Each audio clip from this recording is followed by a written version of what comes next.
মিয়ানমারে আবারও তীব্রভাবে জ্বলে উঠেছে সহিংসতার আগুন। দেশটির চীন রাজ্যে সামরিক জান্তা বিরোধী দুই সশস্ত্র গোষ্ঠীর মধ্যে ভয়াবহ সংঘর্ষ শুরু হয়েছে। প্রাণ বাঁচাতে দলে দলে দেশ ছেড়ে পালাচ্ছেন সাধারণ মানুষ। সীমান্ত পেরিয়ে আশ্রয় নিচ্ছেন প্রতিবেশী ভারতের মিজোরাম রাজ্যে।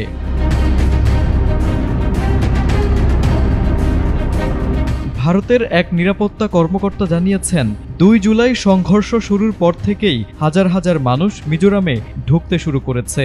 অনেকে রাতের আধারে, কেউ বা দিনের আলোয় পাহাড় ডিঙিয়ে মিজোরামের দিকে ছুটে আসছে। ইতোমধ্যে প্রায় ৪,০০০ শরণার্থী ভারতে ঢুকেছে বলে জানা গেছে।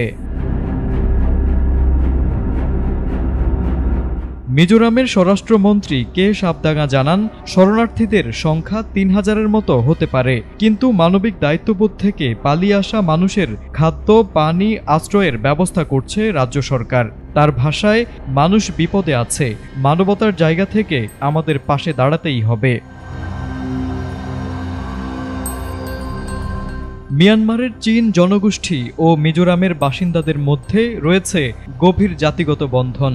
সেই সম্পর্কের টানেই ২০২১ সালের সামরিক অভ্যুত্থানের পর থেকেই মিজোরাম আশ্রয় দিয়ে আসছে শরণার্থীদের। মিজোরামের স্থানীয়রাও তাদের পাশে দাঁড়িয়েছে সহানুভূতির হাত বাড়িয়ে। মিয়ানমারের পরিস্থিতি এখনও উত্তপ্ত। গুলি, সহিংসতা আর আতঙ্কের মাঝেই মানুষ জীবনের নিরাপত্তা খুঁজে ছুটছে সীমান্তের দিকে। এমন সময়ে ভারতের মিজোরাম তাদের জন্য হয়ে উঠেছে এক টুকরো আশ্রয়, যেখানে নেই যুদ্ধের ভয়, আছে শুধু মানুষের মতো বেঁচে থাকার অধিকার। News desk, ATN Bangla.